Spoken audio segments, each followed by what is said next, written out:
Oke, pada sesi video kali ini kita akan membahas mengulangi kembali mengenai konsep networking, yaitu konsep tentang komputer network yang sudah pernah kalian pelajari. Bagi teman-teman yang sudah pernah mengambil mata kuliah sejenis komputer network, jaringan komputer, manajemen jaringan komputer. Oke, kita coba mengulas kembali terkait perlunya atau apa itu networking. Ya, dengan pertumbuhan dan kekuatan teknologi komputer yang saat ini, kan, kita pun memerlukan, Anda pun memerlukan sebuah kerjasama, konektivitas antara satu komputer dengan komputer lain, antara satu device dengan device yang lain, kayak gitu. Dengan kebutuhan manusia yang sangat besar saat ini, dengan permintaan yang sangat besar seperti ini, apalagi pada zaman pandemi, yang merupakan salah satu endorsement terbesar teknologi informasi, maka kekuatan dari jaringan komputer atau komputer networking ini sangat diperlukan. Kita juga perlu interaksi, kita juga perlu jaga jarak, tetap berinteraksi melalui gambar, melalui suara, melalui video, dan lain-lain antar satu device dengan device yang lain. Ya, kita bersyukur juga di tengah pandemi ini teknologi internet, teknologi video, streaming, dan lain-lain sudah mapan, ya kan? Sudah cukup mapan. Memang tidak di semua daerah merata, tetapi secara global ini sudah cukup. Nah, terkait dengan komunikasi, ya terkait dengan lingkup komunikasi, kita mengenal namanya local area network dan wide area network. Local area network itu biasanya lingkupnya lingkup perkantoran, lingkup institusi atau lingkup region, misalkan perusahaan-perusahaan, kumpulan perusahaan, holding, dan lain-lain. Dan wide area network ini cenderung yang lebih besar, biasanya negara, dan biasanya benua, ataupun lebih cenderung ke global. Ya. Kita tadi saya sudah mendefinisikan kurang lebih apa yang tertera di dalam presentation ini. Jadi, wide area network adalah sebuah konektivitas, sebuah kerjasama antara satu device dengan device lain yang bisa berkomunikasi secara besar dari sisi geografik, ya kan? Bisa antar public domain, antar public area, dan biasanya menggunakan teknologi-teknologi seperti circuit switching, packet switching, frame relay, atau asynchronous transfer mode atau ATM. Bila kalian kalau mengingat jaringan komputer atau materi komputer network pasti ya tahu satu dua ingat ya istilah-istilah yang ada di situ. Lalu untuk local area network itu lebih cenderung lebih kecil, contohnya untuk satu apartemen, satu institusi, ya kan. Terus biasanya digunakan atau dipakai untuk internal organisasi tersebut, ya kan. Lalu data rate-nya biasanya lebih tinggi untuk konektivitas internal, lalu menggunakan Ethernet, menggunakan WiFi atau wireless LANs. Itu adalah WiFi yang ada di kampus, WiFi yang ada di sebuah restoran, kafe, dan lain-lain. Nah, ada sesosok namanya internet. Jadi internet itu adalah sebuah evolusi dari ARP ANET, yaitu lingkup WAN, Wide Area Network, ya kan? Dia menggunakan operational packet networks dan dia mengaplikasikan teknis radio dan satelit, ya kan, untuk berkomunikasi networknya dan memiliki standar, memiliki kapabilitas interoperability dan standarnya yaitu TCP/IP protokol. Jadi kalau kalian mengenal atau mengetahui istilah TCP/IP, protokol TCP/IP itu adalah protokol yang mengendorse protokol yang menjadi protokol utama dari internet, di mana itu adalah standar umum di dunia. Kalau kita melihat skema sederhananya internet, internet itu bergerak, internet itu merupakan evolusi dari wide area network. Dasarnya itu dia menggunakan ini, ya. Ada paket switching. Salah satu contohnya sekarang ini kita menggunakan paket switching. Jadi di sini ada ATM dan lain-lain. Itu artinya ada paket switching di antara domain atau area 1 dengan area 2, area 3. Seperti itu kira-kira. Jadi yang di atas ini contohnya server, pengelola server atau vendor tertentu. Misalkan kalian menggunakan YouTube ya, berarti ini kan punyanya YouTube server. Coba YouTube kan punyanya Google, berarti ini masuk Google iya, tapi biasanya infrastrukturnya juga berbeda. Ini untuk local area network pada perusahaan tertentu. Ini untuk local area network pada universitas tertentu. Jadi mereka semua ini terkoneksi semua. Ya, kita menggunakan internet, kita menggunakan internet itu dalam satu tempat ke tempat lain kan bisa saling terkoneksi. Ya kan, punyanya Google, punyanya ubaya.ac.id, ULS, My Ubaya, ini kan kurang lebih konsepnya seperti ini.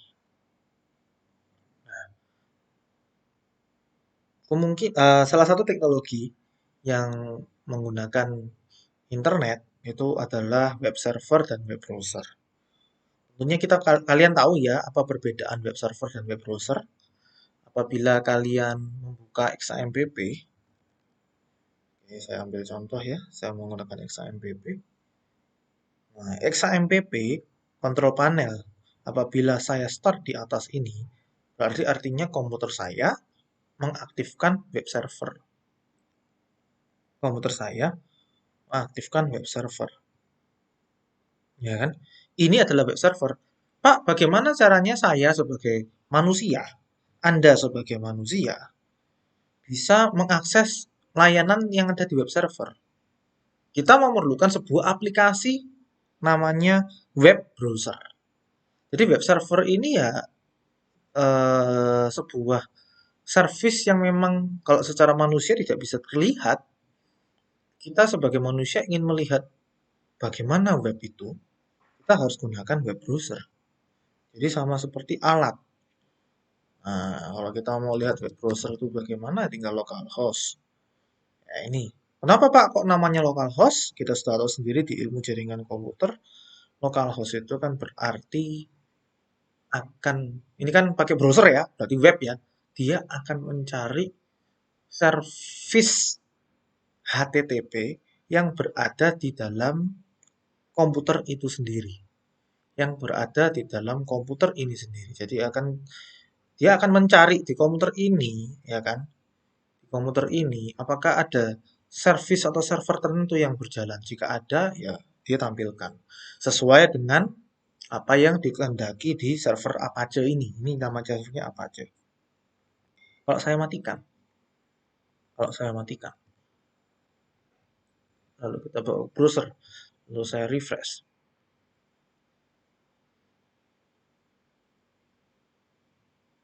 Nah, unable to connect. Karena kenapa? Layanannya mati. Layanannya mati. Ini tentang web service atau web server. Ya kan? Nah, ini juga berlaku karena tadi pakai localhost, berarti kan kita juga bakal mengetahui bahwa kalau hosting atau server itu terletak di sebuah komputer yang berbeda, ya kan? Ya kita tinggal mengganti aja tulisan localhost menjadi domain atau IP sembarang. Kalau mau paling mudah, memang secara manusiawi memang paling mudah adalah domain www.google.com. Berarti modelnya servernya Google gimana? Kayak apa aja? Ya mungkin saja. Tergantung Google ini, lalu kamu lihat Ubaya, kamu mau lihat perusahaan-perusahaan terkenal, ya itu tergantung web servernya macam-macam. Apa sih merek web server? Ada banyak ya. Ada apa aja dua, ada Engine X. Apalagi kalau mau pakai Windows itu IIS. Ini sudah ada materi di sistem operasi ya atau operating system. Ya, kalian sudah mengenal beberapa macam server, web server lah paling gampang, ada di situ. Ini web ya, ini web. Nanti kalau database server beda lagi. Jadi apapun servernya, database, web server, DNS, kalian pasti membutuhkan sebuah klien. Kalau web server, kliennya adalah berbentuk web browser. Nah, ini klien ataupun server, ini kan klien, ini kan server, terletak memang bisa terletak antar apa? Antar daerah, antar device. Jadi device-nya berbeda. Yang di sini di komputer saya, yang di kiri misalkan ini di komputer Kanda. Ya kan, kliennya di komputer saya, yang servernya di komputer Anda. Bisa, Pak, bisa. Ya kan, sangat-sangat bisa. Oke. Ini sangat mungkin terjadi. Ya kan, seperti ini. Nah, internet itu gimana, Pak? Ya, internet itu kumpulan-kumpulan router tadi yang akan saling eh, apa namanya berinteraksi antar paket di sini. Nah, ini terkait dasar komputer yang lain. Dasar komputer yang sudah kalian pernah buat yaitu 7OC layer. Yang pertama pasti tentang physical dan yang paling atas adalah application. Terkait distributed programming yang kita akan belajar, kita nggak akan melihat kabel, tidak akan melihat bendanya itu bagaimana dan lain-lain. Kita akan fokus kepada transport layer dan pengaplikasiannya pada application layer. Jadi akan fokus ke 4 sama pembuatan aplikasinya yaitu ke 7 yang memanfaatkan transport layer tertentu. Jadi ya kurang lebih ya 4, 5, 6, 7. Tapi kita lebih banyak dominasi ke 7 dan ke 4. Sehingga dia apa masing-masing dari sini. Ya, kurang lebih kalian bisa baca mengingat kembali materi jaringan komputer. Kita fokusnya distributed programming ini sama seperti pertemuan minggu lalu dan mempertegas pertemuan minggu lalu. Uh, Komunikasi antar komputer itu kuncinya sama seperti TCP sama UDP pada komputer network ya. Kuncinya adalah adanya klien yang request, lalu server yang menyediakan respon. Jadi server tersebut, misalkan komputer 2 ini adalah server tersebut memang harus nyala pertama kali. Ya kan, logikanya kalau tadi seperti XAMPP tadi, kalau XAMPP-nya tidak nyala, kamu request, ya kamu tidak mendapatkan respon. Karena servernya mati. Ya, servernya tidak aktif. Namun kalau server aktif, kamu tidak menjalankan localhost slash apa tadi dashboard, ya kan localhost slash ya dashboard atau localhost saja intinya kan kayak gitu. Artinya apa Pak? Kalau kita menjalankan localhost enter seperti ini artinya kamu request bentuknya HTTP ya kan. Nanti metodenya apa kan kamu sudah tahu ya. Kalau di jaringan komputer biasanya kalau kamu enter browser metodenya get. Kok bisa tahu Pak? Saya coba ya. Caranya gini, klik kanan network. Inspect element. Lalu network. Kamu reload aja ini. Sama kayak enter sama ya. Ini ya sama ya. Pakai metode apa? Metode get. Apapun yang kamu lakukan terus kamu enter di sini, dia pasti metode get. Nah, ini request. Asalnya request sehingga kamu bisa memunculkan layar. Jadi logikanya sama kayak gini. Makanya klien dulu yang dari kiri ke kanan kan kita kan biasanya melihat dari kiri ke kanan klien request respon. Nah, bagaimana Pak terkait TCP dan UDP karena kita memang fokusnya ke arah layer 4 dan pengaplikasiannya ada di layer 7. Maka kita akan lihat apa itu TCP dan UDP. Kita mungkin mengingat sekilas TCP dan UDP. Ya. TCP connection oriented. Namanya sudah terlihat connection oriented, berarti berorientasi pada koneksi. Apabila Anda sudah melakukan sinkronisasi kepada seseorang, kepada server, dan server tersebut mengiyakan, maka akan muncul pembicaraan yang lebih dalam. Jadi ini logikanya sama seperti tadi. Klien akan berkomunikasi ke server, mencoba berkomunikasi ke server. Ini pertama kali sinkron. Dia mencoba sinkronisasi. Selamat malam, selamat pagi, halo. Itu adalah mencoba sinkronisasi. Setelah itu kan biasanya orang itu akan membalas, oh iya, saya sendiri. Kan kalian kan bertanya kan, halo, ini dengan server. Servernya kan ngomong, oh iya, saya sendiri. Ada yang bisa saya bantu? Nah, klien ini dalam hatinya apa sih? Kalau secara manusia, klien dalam hati kan, oh mengenal bahwa memang server yang saya komunikasikan ini adalah server yang tepat, orang yang tepat. Sehingga setelah ACK, biasanya komunikasi antara satu tempat ke tempat lain, antara klien dengan server, itu akan bisa berjalan dengan baik. Karena ada apa? Di depannya ada sinkronisasi. Ada sinkronisasi dan ada kepastian bahwa tujuannya ini adalah server yang tepat. Ya, konsepnya itu namanya three-way handshake. Salaman tiga cara. Salaman tiga cara. Ya kan? Nanti tiga kali. Makanya dia three ngomongnya. Ini kurang lebih mekanisme yang bakal terjadi di TCP connection established. Ya, ini normal case. Yang sebelah kiri. Artinya apa Pak normal case? Ya, tidak ada masalah ya. Memang normalnya seperti ini, idealnya seperti ini. Maksudnya host melakukan sinkronisasi, di beberapa menit ke depan sinkronisasi akan kembali mendapatkan SYN ACK, lalu di sini akan mengirimkan ACK-nya.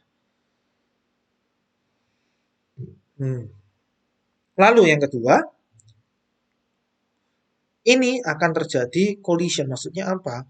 Host akan mengirim sebuah sinkronisasi. Host kedua membalas. Lupa ini kenapa ini terjadi? Mungkin karena ada delay yang ada di sinkronisasi di sebelah atas. Kenapa delay duluan bisa muncul? Nah ini macam-macam ya. Faktornya banyak. Faktor transaksi sebelumnya dari host 1 tadi atau lain-lain. Jadi pengaruhnya sangat banyak. Ini bisa terjadi Pak, bisa juga. Kalau traffic di dalamnya di antaranya terlalu tinggi. Nah, ini adalah salah satu solusi dari connection release. Kalian cukup baca saja, nggak apa-apa. Ya kan? Ada namanya tuh army issue, tidak ada protokol yang dapat bekerja. Lalu seperti ini juga berbahaya. Berbahayanya kenapa? Karena baik yang blue army ataupun yang white army, ya kan, dia sama-sama akan uh, ini akan sulit untuk mendapatkan protokol komunikasi yang bersama. Kenapa hal ini terjadi? Karena ya di tengah-tengahnya ada tanda kutip di sini adalah musuh atau lawan dan komunikasi antara blue ini terlampau jauh. Nah, connection release, nah ini salah satu koneksi salah satu bentuknya bila ada timeout dan lain-lain. TCP flow control. Jangan lupa di dalam TCP itu ada namanya flow control. Artinya flow control ini adalah mengontrol apa yang ada di perjalanan yang ada di dalam network. Jadi ini ceritanya adalah di dalam network yang kita tidak bisa atur. Jadi sudah di sini sudah lepas ya. Sudah lepas itu definisinya apa? Ya sudah bebas karena memang kalau di jaringan komputer, di komputer network yang bagian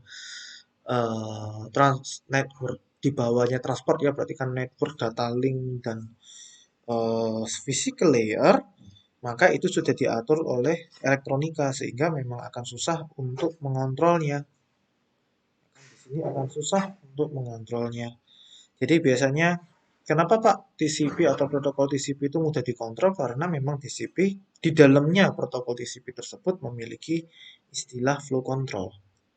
Jadi dia bisa mengatur agar kalau ini bandwidth-nya besar, lalu yang di sini bandwidth-nya juga sama, ya kan?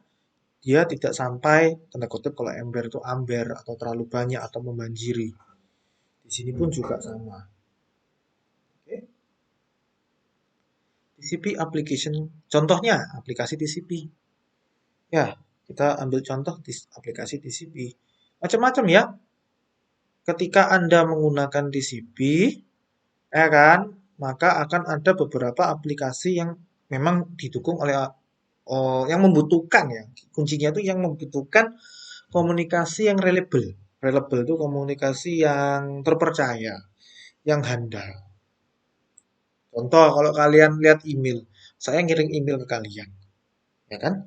Namun di suatu saat, ya kan, kalian ngomong, Pak, saya kok belum dapat email Bapak ya? Saya cek di tempat saya sudah terkirim, misalkan jam 9 pagi gitu, hari tertentu jam 9 pagi. Di tempat Anda tidak ada. Nah, kan itu juga aneh gitu kan ya. Spam pun tidak ada, dimanapun tidak ada. Di draftnya saya, siapa tahu saya salah, draftnya saya juga nggak ada. Nah, itu kan juga suatu keanehan di sini. Lain lagi misalkan cerita email, kita email, selamat siang Pak Felix, misalkan. Selamat siang Bapak X, Bapak Y, Ibu A, Ibu B. Tiba-tiba emailnya berubah sendiri. Nyasar, bukan berubah sendiri ya, ya berubah, ya kan? Itu kan nggak mungkin. Makanya email di sini atau SMTP ini kan protokol untuk ngirim email, Simple Mail Transfer Protocol menggunakan basis TCP. Dia menggunakan standar TCP. Kayak gitu. Jadi punya patron. Email itu punya patron, patronnya siapa TCP. Kenapa kok perlu patron TCP? Supaya reliable. Contoh lain lagi apa? HTTP web. Ya kan? Web ataupun HTTP itu pasti nggak mungkin nyasar, nggak mungkin aneh-aneh. Apa yang kamu coding di web, entah itu bentuknya PHP, HTML, JSP, ASPX, ya itu semestinya sama, hasilnya sama seperti di banyak komputer. Kecuali, ini kecuali ya, kecuali komputer browser yang membuka browser tersebut, browsernya kena virus. Nah, itu kan beda kasus ya. Jadi mungkin terjadi pada saat kalian kecil, pada saat kalian orang tua kalian membuka komputer, mungkin komputernya bervirus, entah itu di kantor, di laptop atau dimanapun. Nah, itu bisa terjadi bahwa websitenya nggak cocok. Tapi biasanya website yang nggak cocok itu URL-nya juga berubah. Kamu cek kan di situ, URL-nya berubah enggak? Yang penting URL-nya pasti sama dengan apa yang ditampilkan. Kuncinya itu di situ. Jadi HTTP 100% bisa dipercaya, iya. Biasanya kalau kena virus, berarti URL-nya itu diganti sama si virus. Biasanya URL-nya gitu. Kalau misalkan kamu buka ubaya.ac.id, berubah menjadi google.com misalkan. Kok bisa Pak kayak gitu ya? Mungkin aja siapa tahu kamu buat skrip atau ada orang yang iseng bikin skrip di situ. Apabila Anda mengetik browser ubaya.ac.id berubah menjadi google.com, ya bisa itu scripting. Ya, tapi kan URL-nya berubah. Ada lagi yang mungkin kalian pengenal juga, FTP, SSH, sama Telnet. Sekarang kita beralih ke UDP. Apa itu Pak UDP? UDP itu kebalikan dari TCP. UDP adalah connectionless. Artinya adalah Anda, ya kan? Anda butuh ini kan? Oke, ya sudah. Saya kirim aja. Gak apa-apa, kirim aja. Yang penting cepat nyampe. Nah, ada istilah seperti itu. Kamu butuh ini kan? Banyak data servernya ngomong. Oke, nggak apa-apa, santai aja bro. Pokoknya kirimnya cepat. Berarti UDP. Kenapa Pak kok cepat? Nah, UDP itu ada punya karakteristik connectionless. Berarti kamu tidak memerlukan sebuah data yang baik atau bagus atau reliable. Loh, kok bisa kayak gitu? Iya ya, memang seperti itu. Ya kan? Dimana kalau kamu ingin cepat, ya ada yang faktor kualitas yang akan diturunkan. Paling gampang analoginya seperti orang mau lomba lomba apa ya? Ngambil air aja wis. Jadi tiba-tiba ada orang yang tersedak di sebelahmu, ya kan? Kamu ambil cangkir, lalu kamu lari itu. Kamu lari ngambil dari galon, ya kan? Ngambil dari dispenser, ambil airnya diambil, lalu kalian lari menuju ke teman kalian yang tersedak tersebut, ya kan? Karena kalian lari, karena kalian cepat, iya kan? Pasti ada peluang apa? Airnya ada yang menetes tumpah-tumpah selama kalian berlari. Jadi jalur yang kalian berlari tumpah-tumpah. Kalau kita mau melihat kualitas airnya, kualitas air itu maksudnya kuantitas ya, bisa dikatakan ini ukuran mili airnya, ya kan? Airnya yang semula-mula mungkin kamu full yang ada di dalam gelas, kamu lari karena kamu lari itu cepat, mungkin ada yang bocor-bocor, ada yang tumpah-tumpah sedikit-sedikit, berarti kan mililiternya lebih sedikit. Tapi tidak ada masalah kan? Air kualitasnya sedikit nggak apa-apa kan, orang tersedak biasanya minum air beberapa setengah gelas saja sudah cukup. Mungkin, ya kan? Nah, itu kan salah satunya. Nah, itu ada beberapa memang mekanisme yang perlu menggunakan UDP. Nanti kita lihat contohnya. Nah, unreliable tapi cepat. Tidak ada buffer. Application must deal with lost packets. Apa Pak contohnya? Ini contohnya. Trivial File Transfer Protocol, Simple Network Management Protocol, DHCP, Dynamic Host Configuration Protocol, Domain Name Server. Contoh lah, contoh. Kamu di browser, kamu kepingin buka google.com. Kamu masih ingat kan, di jaringan komputer, kalau Anda di browser buka google.com, apa langkah yang dilakukan komputer? Satu, dia mencari DNS-nya. DNS itu berarti apa? Google.com ini ditranslasikan menjadi IP-nya berapa? XXX, XXX. Ya, dianggap ini IP ya. Nah, siapa yang bertugas ini? Server DNS. Tanpa sadar toh, kita ada seperti ini. Lalu baru forward ke XXX. Ya kan? Maksudnya forward itu ya menghubungi, ya call lah, atau forward menghubungi IP ini. Request ke IP XXX tadi. Stepnya banyak ternyata. Iya memang. Kamu google.com ini. Orang kan nggak peduli stepnya. Yang penting apa? Cepat. Nah, ada beberapa hal contohnya DNS. Ini kan service DNS. Ya kan? Dia yang penting ketemu tahu bahwa google.com itu IP-nya berapa. Ya wis, sing cepat sing dapat ya sudah. Nah, itu gunanya DNS. Oh, penggunaan DNS yang menggunakan UDP ya. Jadi mengapa yang melatar belakangi DNS itu penggunaan UDP itu karena kecepatannya. DHCP. DHCP tahu ya DHCP? DHCP adalah mendapatkan IP secara dinamis. Jadi server kalian mau nyolok di cafe, mau connect ke wifi cafe, wifi hotel, wifi tempat makan, ataupun wifi di tempat saudara Anda. Bro, passwordmu berapa bro? Ya kan? Kalian dapat password, kalian perlu setting IP. Enggak. Loh, Pak, setting IP itu perlu? Iya memang, aslinya perlu. Kalau kalian mengikuti zaman ke zaman ya, kamu boleh googling bagaimana zaman dulu koneksi ke internet. Salah satunya men-setting IP. Setting IP. Kalau kalian mau memastikan bahwa komputer A ini IP-nya berapa, komputer B IP-nya berapa, itu bisa disetting IP-nya. Sangat bisa disetting IP-nya. Ya kan? Tapi untuk kemudahan kita nggak perlu setting IP. Berarti apa? Ada layanan yang ngatur komputer kita dapat IP berapa. Setiap komputer pasti punya IP ya. Kalau kita lihat di sini, saya punya IP di sini. Ini kan saya pakai WiFi, IP-nya saya ini. Lupa kok bisa otomatis dapat ini? Yaitu tugasnya DHCP. Yang penting cepat kan berarti? Iya. Kamu connect ke internet, yang penting bisa bisa langsung dapat IP, langsung bisa connect ke Google, connect ke lain-lain untuk kerjain tugas, untuk ngupload tugas. Salah satu lagi adalah aplikasi berbasis multimedia. Ya. Aplikasi berbasis multimedia. Apa contohnya? Paling gampang adalah eh, aplikasi streaming.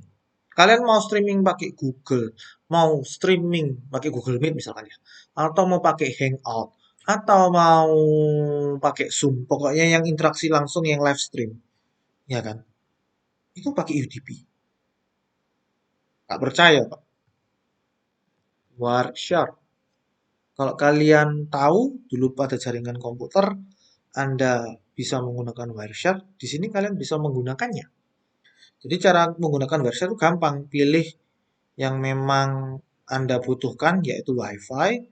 Kalian misalkan mau coba pakai Google Meet ya, meet.google.com. Ini saya bukakan aja. Kita buat new meeting langsung saja. Create meeting. Oke, langsung instant meeting. Ini saya buat Google Meet. Nah, di sini saya buat Google Meet, ya kan? Nanti dari WiFi ini kita bisa coba untuk klik 3 detik, ya kan? Kalian bisa nyoba ya, download aja website gratis. Ini tujuannya untuk menganalisis apa yang terjadi di komputer saya. Andai kata loh, suatu saat komputermu lemot, kamu kepingin tahu ini layanan apa, servis apa yang membuat network saya lemot. Apakah Windows Update, apakah Zoom-nya, apakah ada virus, dan lain-lain. Kalian bisa lihat di sini. Oke, kita coba 3 detik ya. Sambil saya nanti buka ULS. Bentar, bentar. Saya suka buka ULS. Oke. One, two, one, two, three. Stop. Oke. Nah, sudah kan? 3 detik saja ada 135 data. 3 detik saja ada 125 data. Kalau kalian pakai Wireshark, kalau kalian menggunakan Wireshark, nanti itu ada parameternya. Ini nomor ini berdasarkan sequence time, waktu ya 1 2 3 4 5 6 7 8 9 10, time ya kan, waktu durasinya untuk menjalankan dari sini ke sini ini second 0,0017. Nah, sudah di bawah 0 second, ya kan? Sudah memang di bawah segitu ya, memang normalnya seperti itu ya. Lalu ini source, ini komputer IP-nya saya. Kalau nggak percaya, kalian buka ini IP-nya saya 148.135. Destination, kamu kalau mau coba cek destinationnya ini apa, paling gampang adalah kamu curiga kan, saya punya curiga bahwa Google ini jangan-jangan IP-nya di situ. Berarti kalian googling aja ping, ya kan? Ping ini untuk ngecek. Nah, lihat nih. Konektivitas meet.google.com IP-nya berapa? 74125. Oh, ini agak beda 25%. Tapi ini kan sudah agak keluar ya. Nah, ini servisnya kemungkinan besar ini servisnya Google atau google.com jangan-jangan. Karena kita tidak tahu ini IP-nya berapa. Oh, juga beda. Tapi depannya dia 774. Ya, bisa kurang lebih ini bisa punya dugaan bahwa ini adalah Google Meet. Kenapa kok bisa Pak kira-kira dugaan? Karena UTB-nya banyak. Terus kamu untuk diketahui kalau kamu streaming seperti ini terus, ini kan streaming seperti ini terus, ya kan UDP-nya banyak, lihat nih. UDP, UDP, UDP, UDP, UDP. Nah, ada TCP. TCP ini apa, Pak? Kalian bisa filter di sini TCP. Nah, kita bisa lihat TCP di sini akan mengarah ke sebuah aplikasi. Jadi sadar nggak saya melakukan ngeklik apa? Mana ya tadi ya? Ini kan.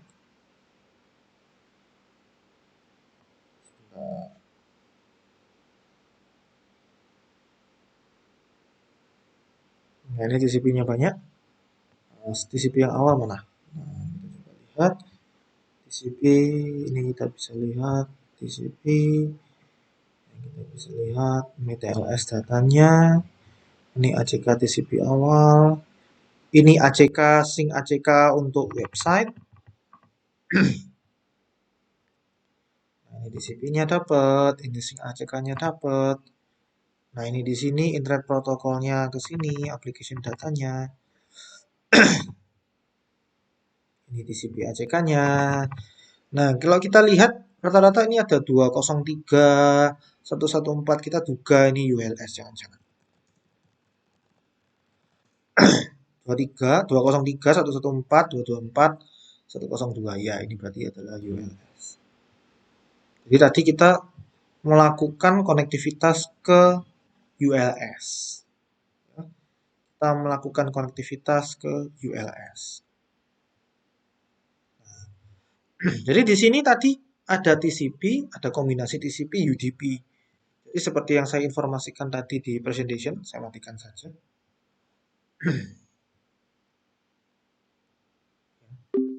Kalau mau memastikan ya mau coba, Pak, tadi nggak ada Google Meet, Pak? Saya tutup guys.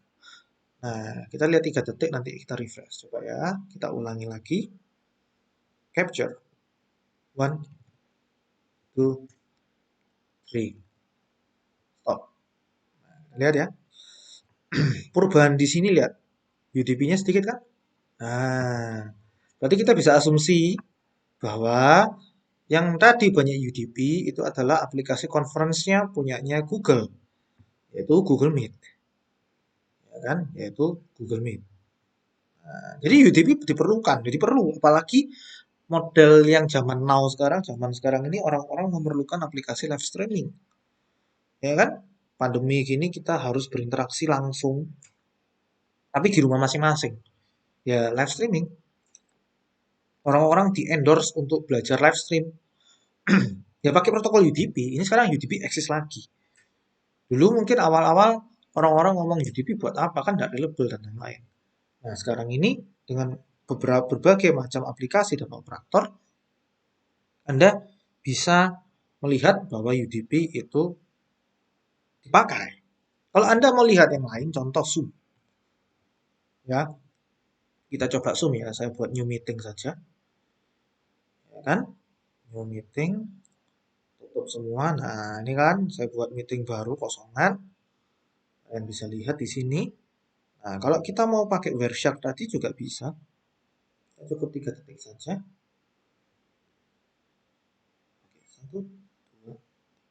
Nah, lihat di sini. Nah, UDP-nya banyak.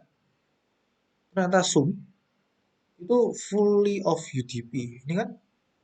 Nah, UDP toh. Nah, tapi kecepatannya sih cepat. Nah, ya kan?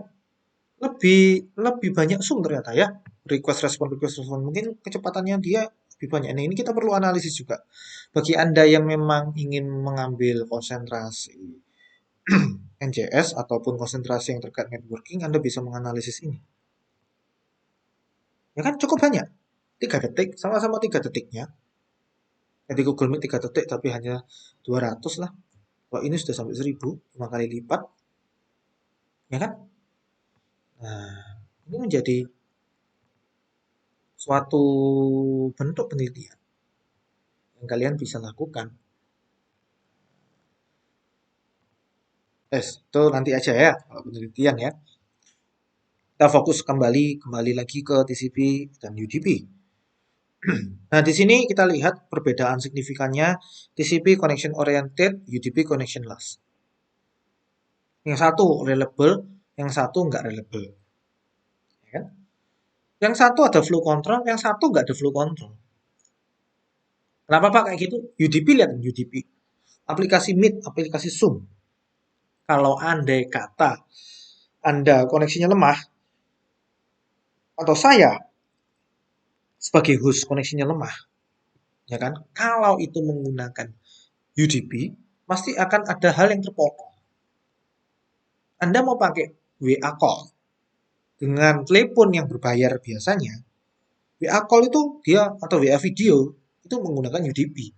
Karena kalau kalian ngomong lewat WA call, kalau pas koneksinya putus atau di tengah-tengah, error, maka, ya kan, maka apa yang terjadi?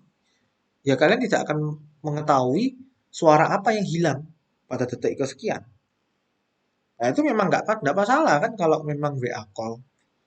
Nah jangan sampai email. Nah kalau email seperti itu berbahaya.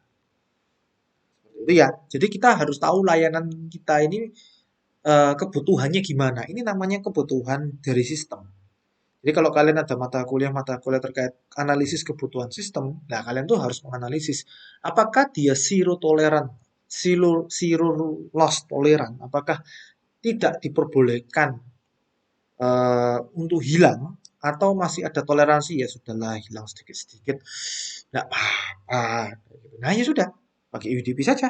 Kalau memang dia butuhnya cepat, kalau kebutuhannya butuhnya cepat. Oke, oke. Ini lanjutannya tentang multi threading. Saya lanjutkan dulu aja sebentar tentang multi threading karena ada kaitannya dengan materi yang akan kita gunakan hingga week 14. Ya, jadi ini TCP UDP sudah selesai. Ya, pengantar week 6 ini pengantar untuk week-week berikutnya. Multithreading, konsep multithreading itu hampir sama seperti multiproses. Tapi biasanya terminologi multiproses itu hanya berlaku atau fokusnya hanya di dalam satu device. Contoh, Chrome saya bisa multi-tab. Saya mau tab, tab, tab, tab, tab, tab. Saya mau refresh semua tabnya juga bisa kan berjalan barengan. Nggak perlu nunggu tab yang satu selesai, tab yang selesai kan nggak. Itu namanya multiproses.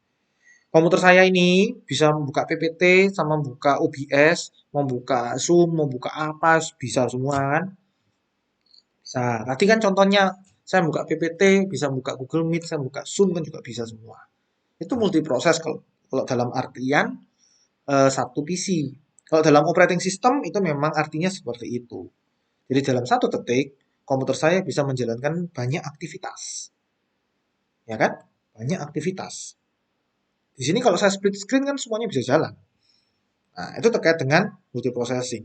Tapi kalau dengan multi-threading, kalau thread ini berkaitan dengan juga sama dengan program atau aktivitas, tapi biasanya cenderung kepada antar komputer atau antar jaringan. Biasanya cenderungnya seperti itu. Ya, ini hanya mainan bahasa dan terminologi saja, ya kan? Kenapa kok kita menggunakan multi-threading? Ya kan? Kalau dengan single thread, ya, atau dengan single aktivitas, ya akan menunggu lama apabila komputermu atau aktivitasmu memang akan berjalan banyak. Ya, ini kalau secara manusia akan mungkin pendekatannya berbeda ya. Ya, manusia dari sisi manusia atau humanoria kan ada orang yang ngomong manusia itu tidak boleh pak multi threading. Oh, harus single threading karena bla bla bla bla. Itu kan ada beberapa berbagai macam teori ya yang mungkin bisa teman-teman gali dari berbagai sumber yang terpercaya. Terlepas dari kontra atau pro-nya terhadap multi-thread pada manusia, kalau pada device, pada alat, ya kita harapannya bisa multi-threading. Kenapa? Karena memang pada chip atau pada core dari prosesor sudah memang dibentuk bisa multi-thread. Ya kan? Dual core. Kalau zaman dulu kan ada core tuh dual core. Nah, itu kan dia berarti dua, berarti bisa multi-thread dua. Terus berkembang namanya quad core, ya kan? Itu berarti juga akan berkembang lagi lebih tinggi, lebih dalam. Ya kan berarti empat, empat satu core-nya satu kepala core-nya itu kecepatannya sekian gigahertz gitu. Berarti kalau empat ya empat kali sekian gigahertz tadi. Ya karena memang kebutuhan manusia yang akan banyak dan membutuhkan kecepatan dan lain-lain ya sehingga alat memang dibuat seperti itu. Dan kalau mesin atau alat ya tidak ada masalah, ya kan? Karena kalau mesin atau alat itu bisa rusak ataupun obsolete, ada teknologi-teknologi yang menggantikan. Karena memang alat itu digunakan untuk membantu manusia. Akan mengefisienkan, positifnya akan mengefisiensi waktu, ya kan? Mengefisiensi waktu, paling gampang waktu. Ya, apa sih aplikasinya? Aplikasi penerapannya, ya tadi sudah saya ceritakan ada Chrome, Multitab, aplikasi yang saya buat sekarang ini, yang saya lakukan, ini kan banyak aplikasi di sini loh. Kalian bisa lihat di situ, ya kan? Ini adalah salah satu bentuk multi threading. Nah, kalau kalian kepengen tahu Java, kemarin sudah kalian buat Java dengan graphical user interface ya. Itu juga merupakan salah satu bentuk multi threading. Maksudnya multi threadingnya gimana, Pak? Ya, dia aplikasi Java tersebut, aplikasi kalau mau bahas tentang Windows ya, juga sama. Windows Form tersebut dia akan menampilkan dan akan setiap saat menunggu trigger dari pengguna. Maksudnya itu apa? Setiap saat. Ya formulir tersebut loh. Formulir tersebut akan muncul terus ya. Kamu kan kapanpun bisa mengeklik button sembarang dari user. Kan masa komputer harus ngitungi satu, dua, tiga, empat kan enggak. Ya kan sembarang user. Ya udah aku kepengen ngeklik. Oh aku kepengen nggak ngeklik. Ya kan enggak apa-apa. Jadi tidak bisa diwaktuin. Manusia itu kan tidak bisa diwaktuin karena memang manusia memiliki kebebasan seperti itu. Ya Java ataupun C Sharp, .NET Framework, beberapa framework-framework yang terkenal itu menggunakan namanya asynchronous event handler atau kalau itu berbasis multithreading. Jadi dia event handler sekaligus menjalankan apa yang perlu seperti itu. Jadi itu salah satu bentuk event handler. Ya, contoh lain-lain adalah scheduler. Jadi kalau kalian mau apa ada task manager, ada task scheduler yang ada di Windows atau cron job yang ada di Linux.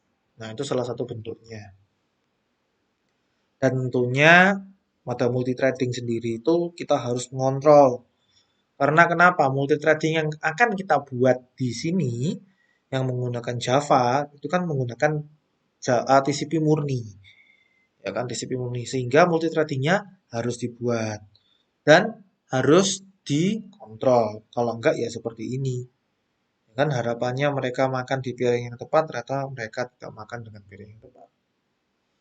Lain lain halnya ya, lain halnya dengan website, kan? Lain halnya dengan website. Kalau kalian melihat website, ya kan, kalau kita buka apa aja, kalau kalian buka apa aja seperti ini, kamu localhost enter di banyak tab, misalkan dia ditembaki banyak tab di satu waktu yang sama, ya kan?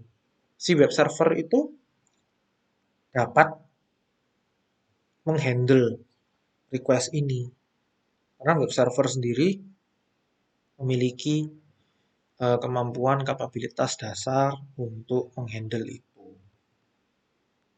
Oke, demikian presentasi mengenai basic dari komputer networking sebagai dasar atau review awal untuk kita menerapkan TCP, menerapkan UDP, nanti ada web service, dan bagaimana menerapkan protokol ataupun socket programming lah kalau mau paling gampang ini adalah socket programming secara mandiri, secara custom mandiri untuk aplikasi kita.